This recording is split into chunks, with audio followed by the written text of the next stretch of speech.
Good morning and welcome to our ad hoc conference call for investors and analysts. My name is Louis Schmidt, Head of Investor Relations, and with me our CEO, Christoph Aeschlimann, and Erwin Sternmetz, our Chief Financial Officer. Let us start with some introductory remarks from our CEO on the JV news of last week and on the termination of the MSA with Inwit we announced today. Then we'll move straight into the Q&A session. With that, I would like to hand over to you, Christoph. Thank you, Louis, and a warm welcome from my side.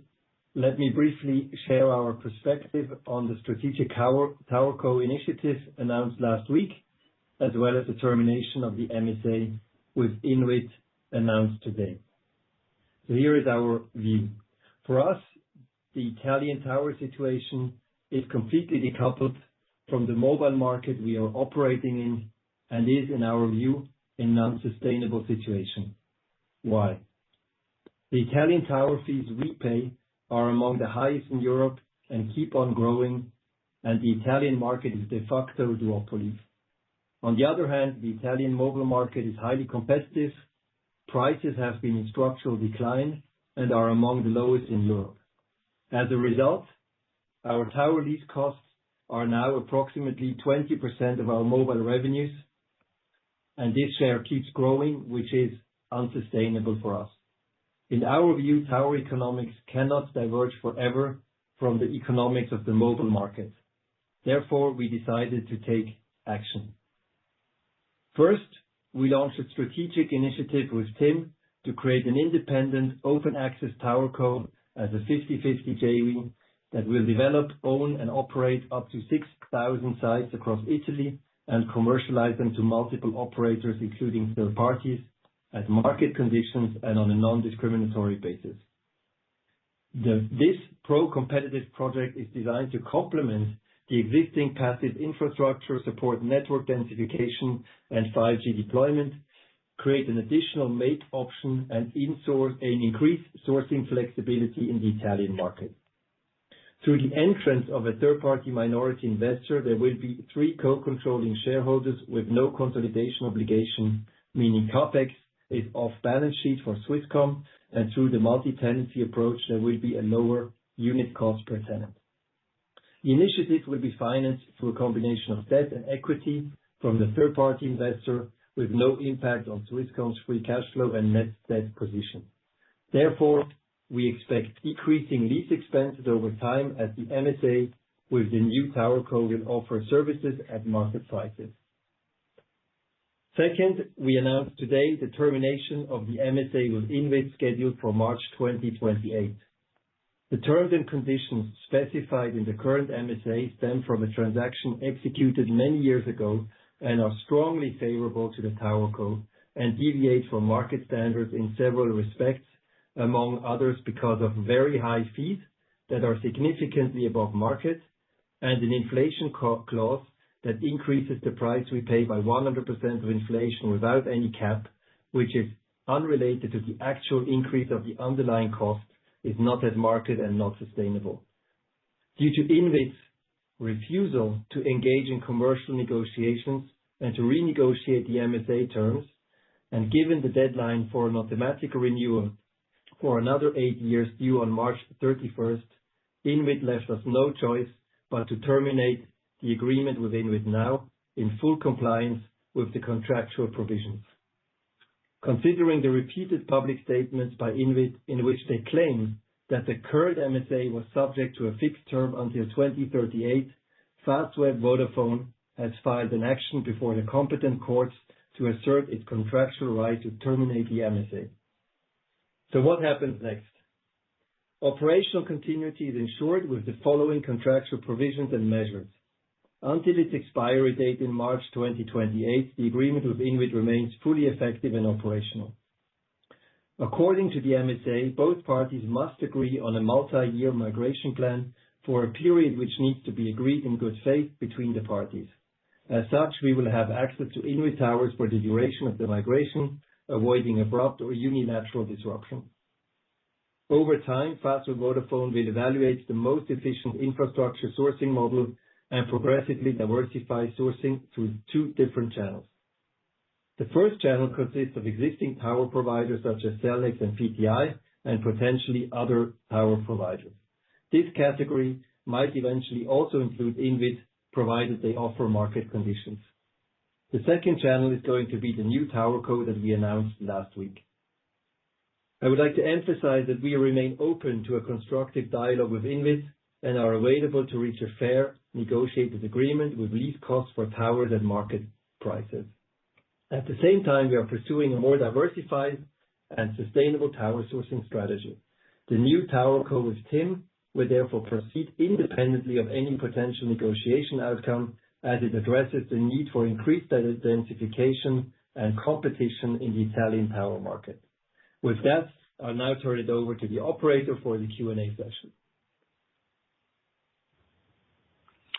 Thank you. Before we start with the Q&A, let me remember you, this call is recorded. About 10 minutes after the call ends, you can listen to the recording by the phone. Find the details in the invitation mail to this call.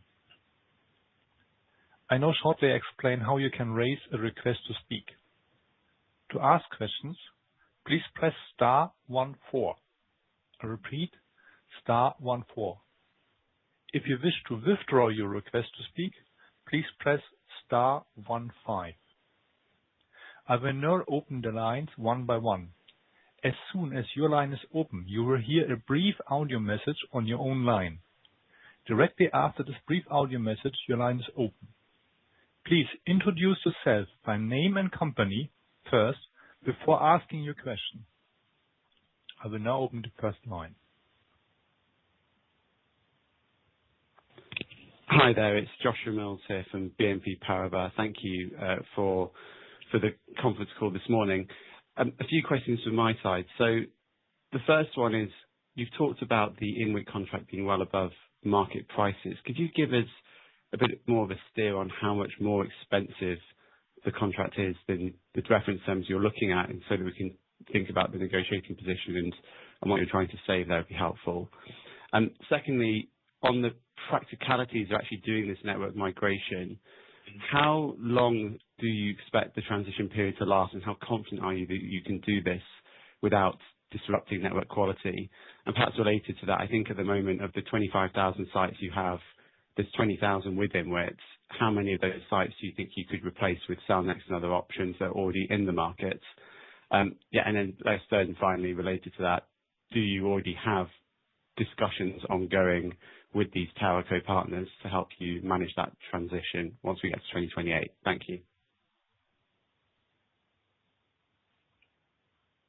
Thank you, Josh. So on your first question, we don't want to provide too much detail on how much we think they're over market, but you can trust me that they are substantially over market, and we talk about significant numbers here. Otherwise, we would have not undertaken this measure. On the migration side, we are very confident that we can migrate the towers over time. Of course, this will be a multi-year undertaking. As such, we launched the TowerCo to provide us with multiple thousands of towers. But on the other side, we are also already in discussion with other providers such as PTI and Cellnex, of course, to provide multiple thousands of towers. So we are confident that we can rapidly migrate away a substantial amount. And for the others, we are finding solutions. And I would also remind we are still also open to work together with INWIT, assuming that we find at market agreements, we are happy to continue to collaborate with INWIT and sourcing towers from them as well.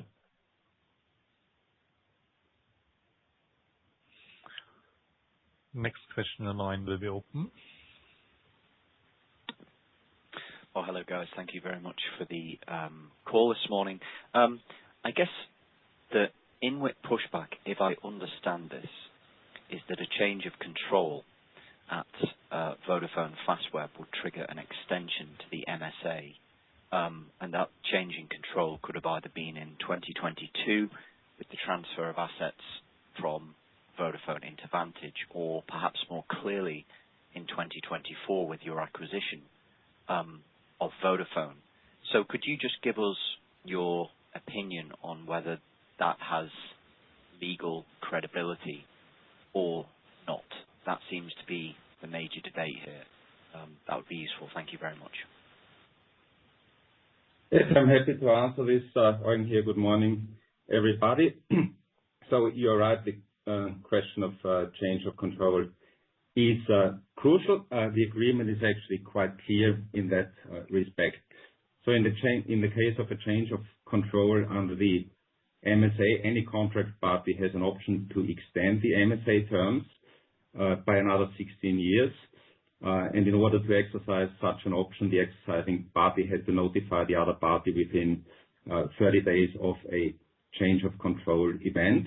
What constitutes a change of control event is precisely defined in the MSA, as I said, in a very precise and unambiguous way. It means the event in which Vodafone Europe BV ceases to exercise control or joint control together with TIM over INWIT.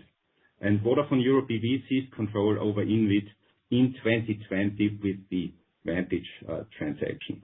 INWIT did not exercise their option to extend the validity of the contract at that point in time, and so the original terms prevail with the termination rights for Fastweb and Vodafone per 31st of March 2028 with 24 months notice. So the 2024 transaction is irrelevant, is that correct? The acquisition of... Doesn't play any role, correct. Okay, thank you very much. Okay, next line will be open. Hello to everybody. This is Andrea De Vita from Banca Intesa. Thank you for the call. Just an idea of the total investment that you foresee for the netto joint venture and the implication for your lease net debt on 2026 and faster CapEx for the next 3 years. Thank you. Okay, happy to take that question. So the investment on the joint venture from our side will actually be very limited. As we explained in the respective press release, we intend to include a third-party investor who will invest equity in the joint venture, and obviously the joint venture will also take on debt. So our initial investment into the joint venture will be very limited.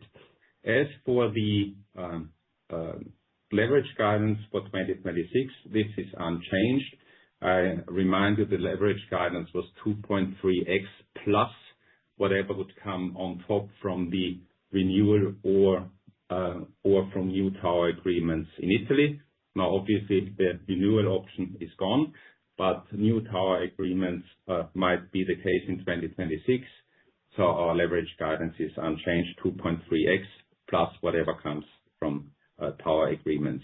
The whole story has no impact on Fastweb CapEx in the near term, and certainly not in 2026, for which our guidance is unchanged. Thank you very much. The next line will be open.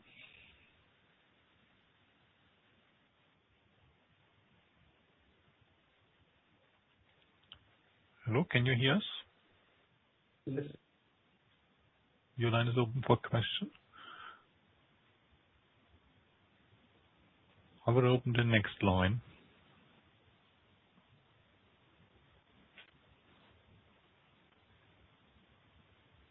Hi. Good morning. It's Richard Ranjit from Deutsche Bank. I've got two questions, please, and perhaps just a quick follow-up on the previous one around the triggering of the change of control. You refer to the 2020 event in your press release. I think you answered around the 2024 event. But what about the breakup of the shareholder agreement, which was triggered by TIM in 2022? In your view, does that not trigger a change of control and the 16-year extension that you referred to? And my second question, please, is just regarding the use of third-party passive infrastructure and how that reconciles with the terms of your MSA, where INWIT is the preferred supplier of your passive build, and any new build, they have the right of first offer. Do you think that does not apply in this situation? Thank you. Okay, so I'll take the first one, so the change of control is triggered when the co-control by Vodafone Europe BV and Telecom Italia ends, and this ended on December 17, 2020. So afterwards it ended and there was no other option to be exercised. On the preferred supplier clause, this obviously applies only as long as the agreement is valid, which is the case until the 31st of March 2028, and afterwards there is no preferred supplier clause anymore.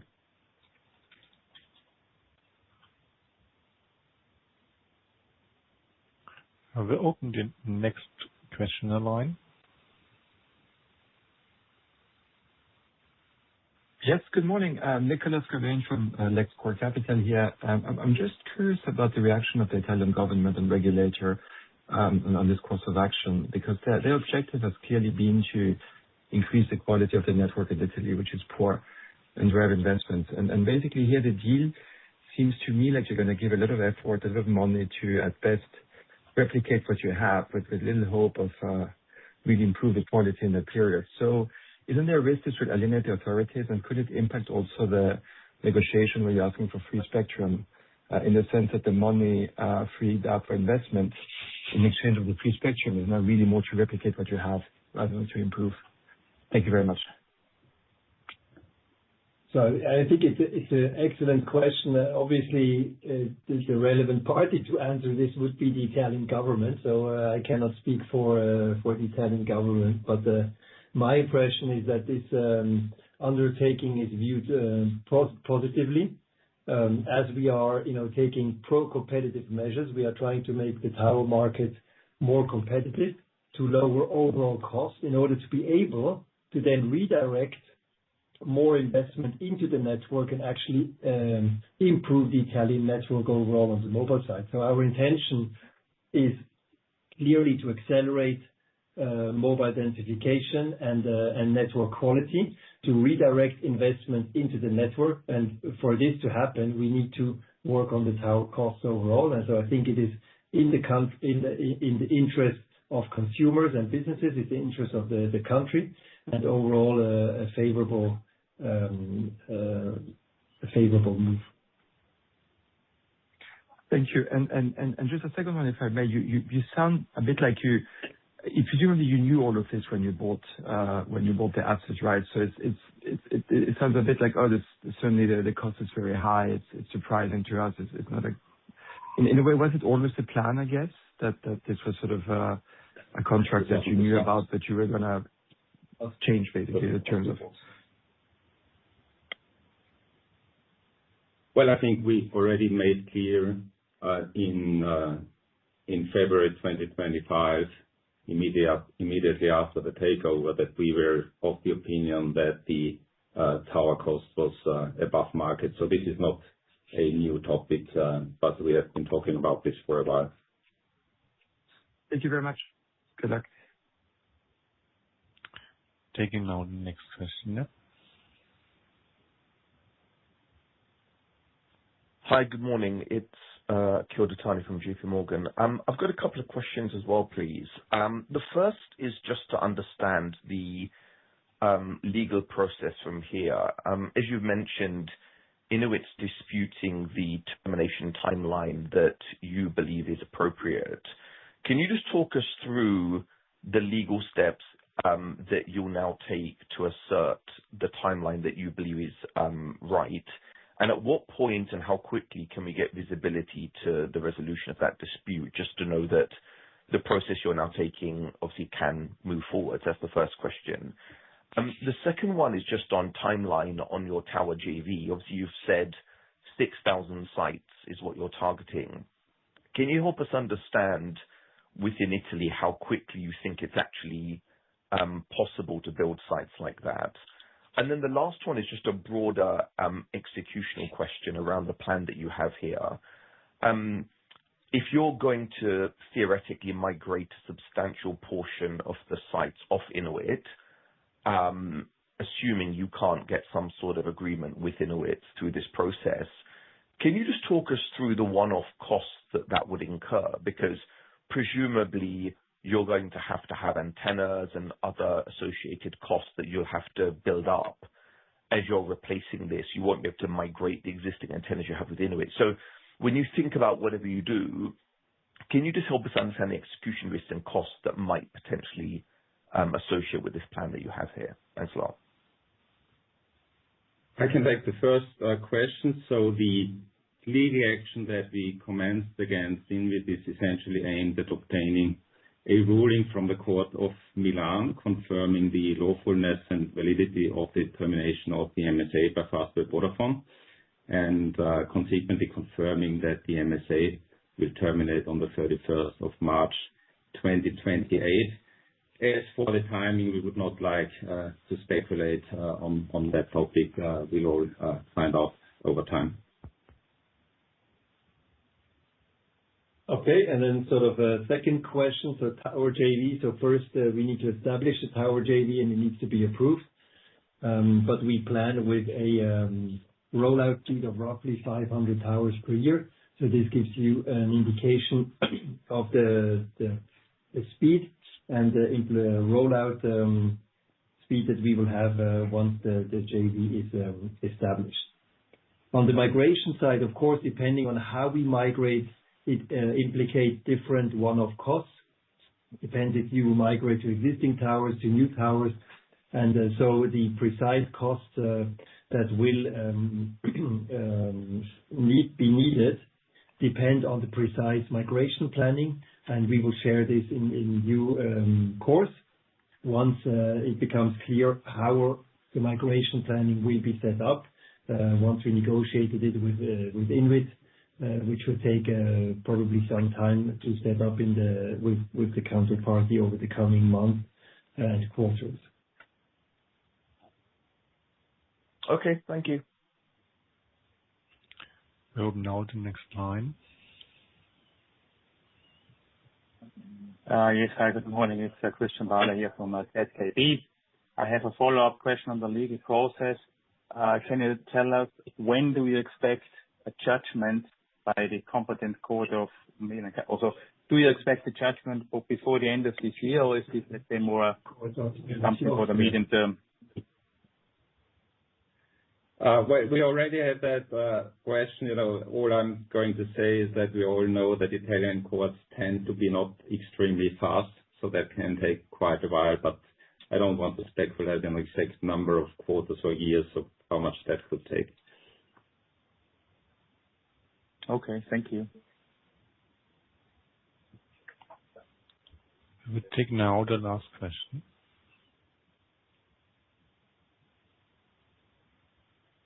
Yeah, hi, it's Robert Grindle from Deutsche Bank here.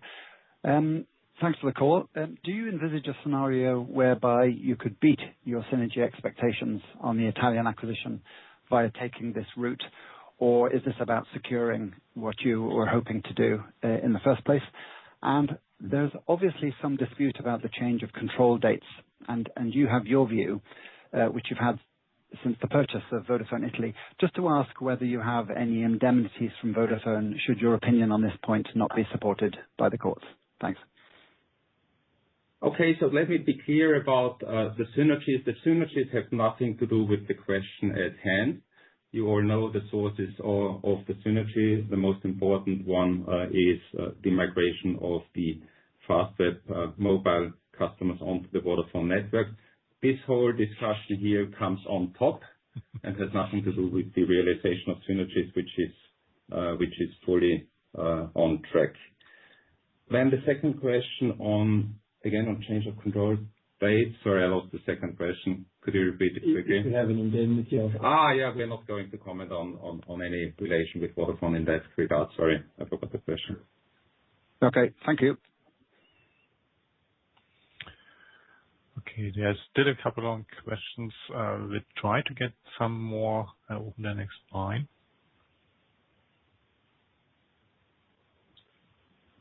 Yeah, thank you. It's Paul Sidney from Berenberg. Just a couple of follow-ons from questions we've already had, please. Could you discuss the net free cash flow implications for the Italian business going forward? Obviously, there's so many moving parts, both OpEx and CapEx. And obviously, we have the JV to think about as well. But if you could just set out how should we think about that free cash flow profile for the business looking forward, assuming that the termination goes ahead?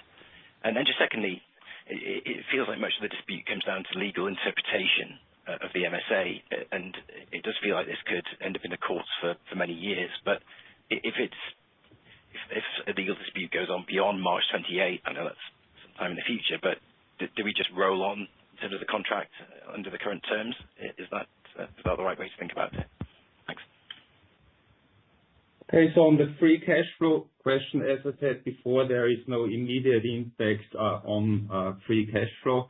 There will be tower leases irrespective from which tower company we source the towers over time, and also if we source them from our joint venture with TIM, there will be tower lease expense in the Italian P&L. Obviously, the whole point of the exercise is to bring down the tower costs over a long period of time, much closer to what we believe is market standard. So long term, there is a positive free cash flow impact compared to a continuation of the status quo.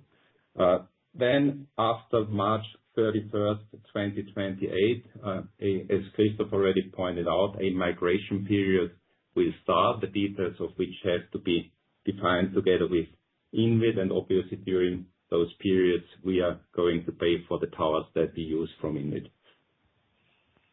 Very clear. Thank you. Next line to be open. Hi, good morning. This is Andrzej Sobejczyk from UBS. Thank you for the call. I had a question in terms of the migration.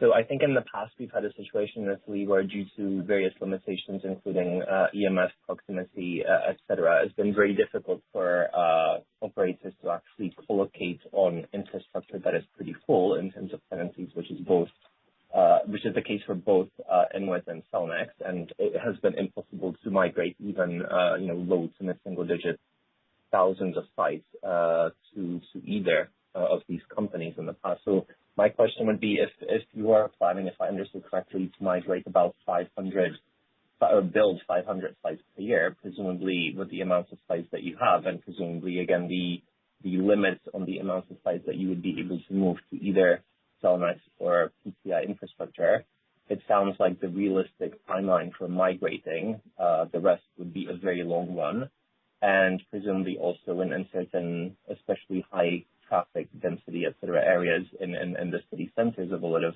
Italian cities, this could be virtually impossible, very difficult, if not virtually impossible. So my question would be, how do you plan on actually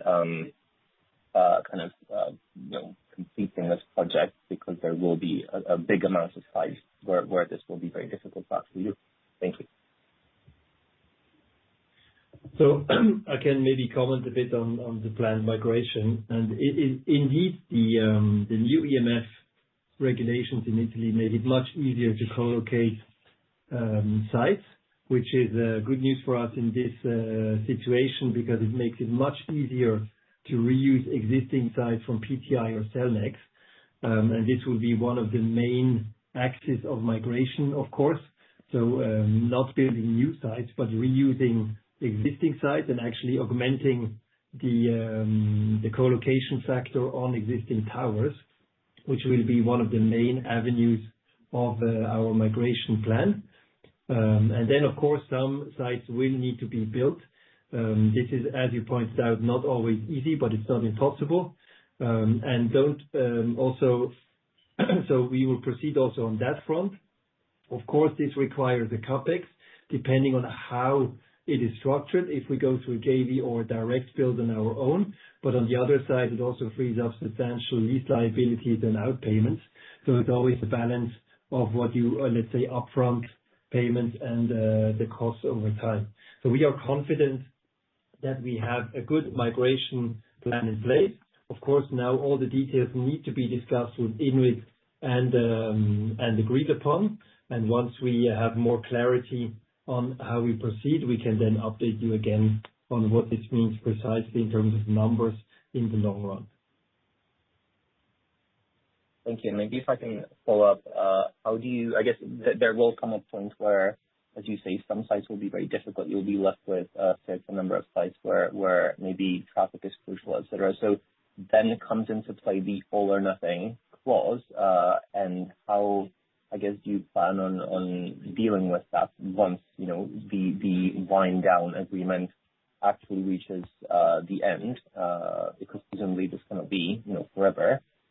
So how do you plan on dealing with the all or nothing element in this contract? Thank you. Well, if I may, after 31st of March 2028, there is no all or nothing anymore.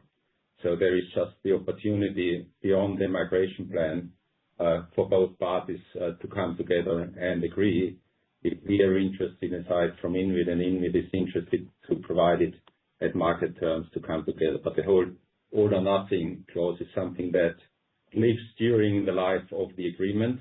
It means that all the sites have to be taken together at a fixed price, and you cannot move away, at least not more than a small number of sites. But it has no impact whatsoever beyond the life of the contract. Thank you. Next line will be open.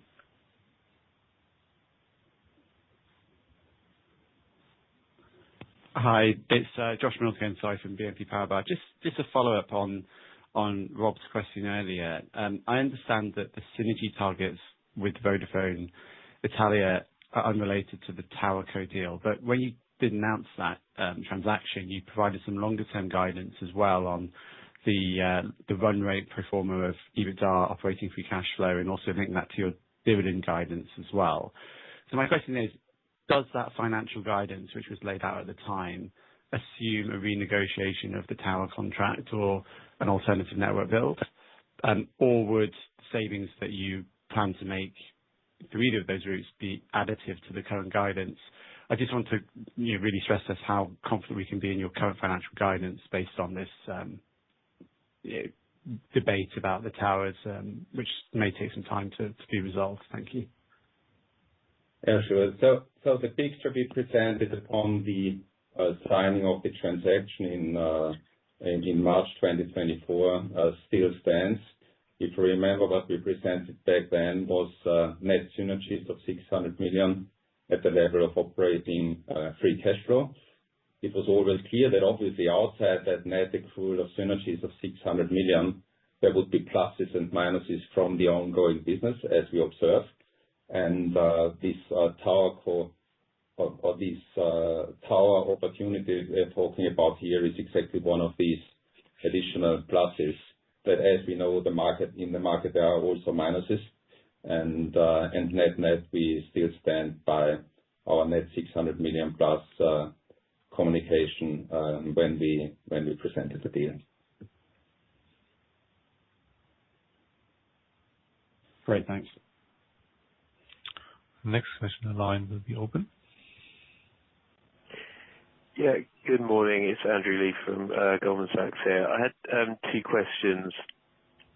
First is just in terms of coming back to the Plan B, which you cite Cellnex as a key partner, which of course it must be. The feedback from management meetings with Cellnex is that Cellnex understands that it can't acquiesce, first of all, in terms of capacity for that many towers to enable the Plan B, but also that if it were to facilitate the termination of master service agreement, it derates the whole sector, including its own stock.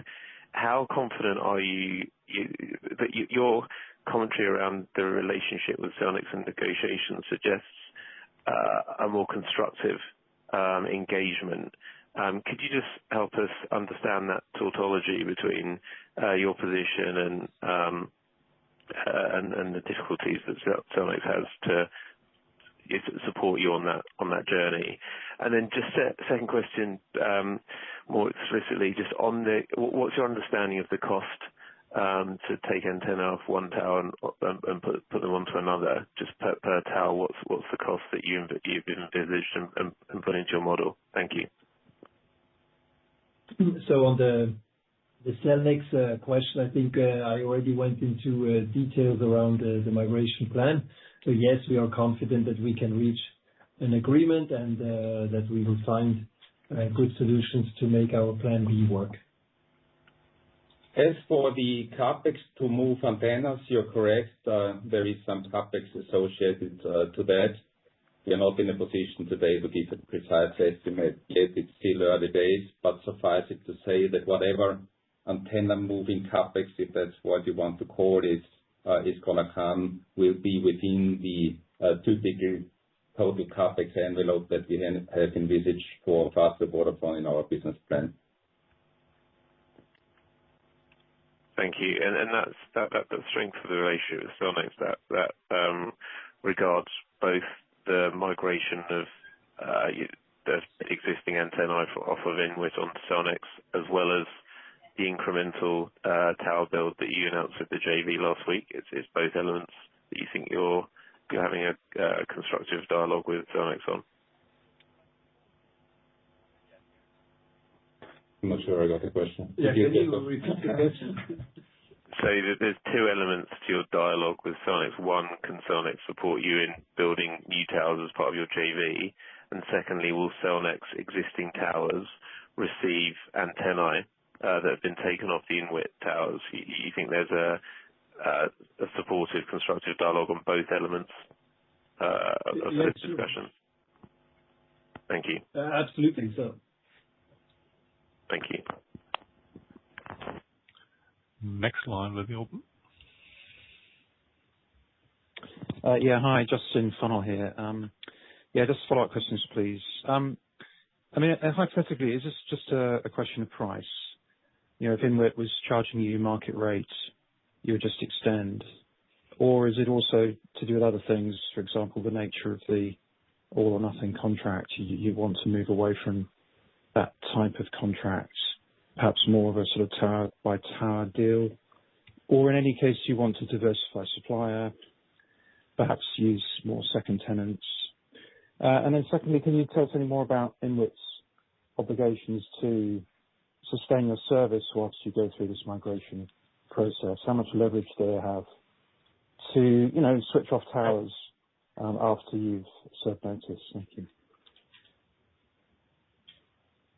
So maybe on your first question, so it's mainly a question of price, but not only. It's in general, let's say, overall conditions. So I outlined two of them. One of them is the inflation clause. The other one is the price per site. There are some other topics that we would like to discuss as well, like cost of new spectrum, RAN sharing benefits. But it's overall, let's say, the main focus is on commercial conditions. It's not about other things like the all or nothing clause or which is not really our main focus. On that side, we created the other tower JV to create more, let's say, sourcing opportunities in the market.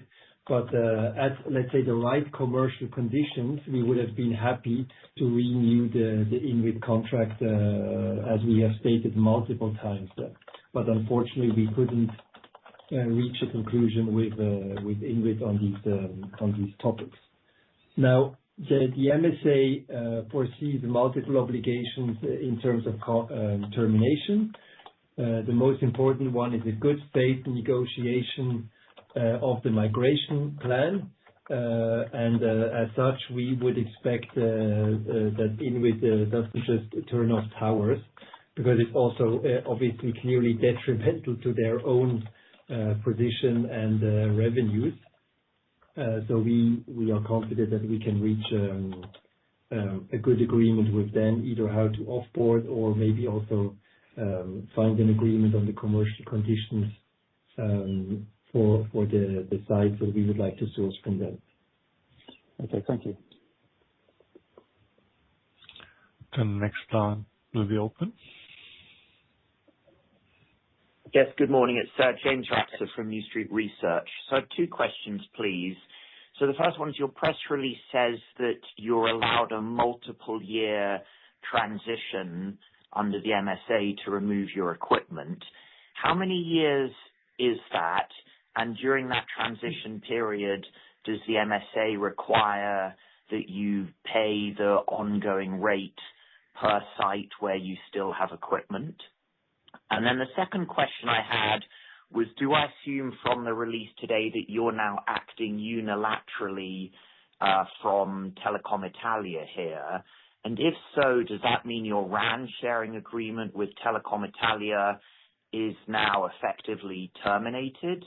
And if so, do you think that the lost synergies you might get from the RAN sharing agreement could be offset by greater tower savings moving to a third-party tower? Thank you. Okay, so I'll take the first question. You're correct. The migration period will be multi-year, starting from 1st of April 2028. So we are talking about a very long time frame here.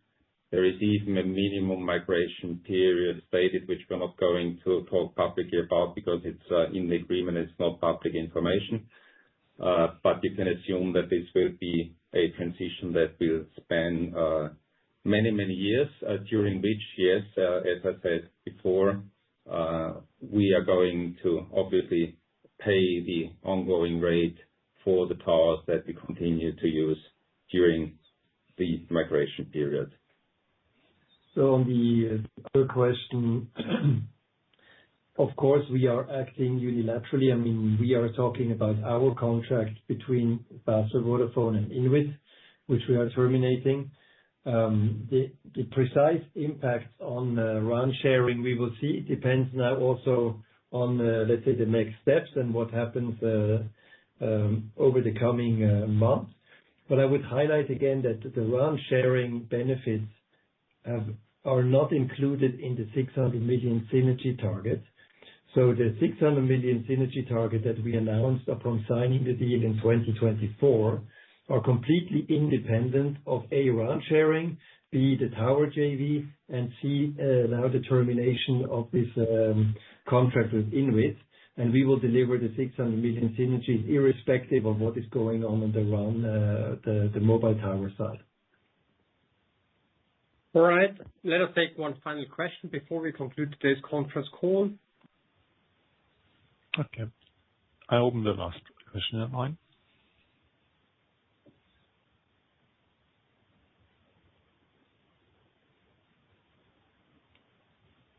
Hello, can you hear us?